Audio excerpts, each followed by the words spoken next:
Hi guys, we are going to read our sounds and our words that go with those.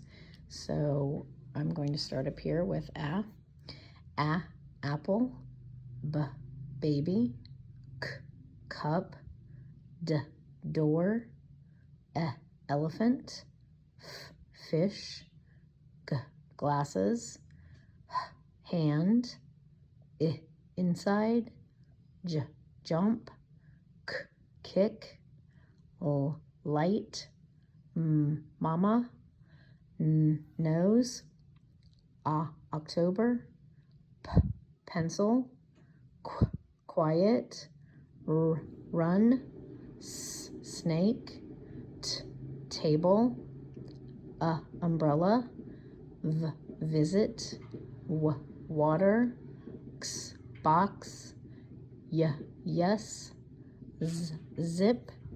And then we've got these three down here that we also use. Ch, chair, sh, shirt, f, thank you.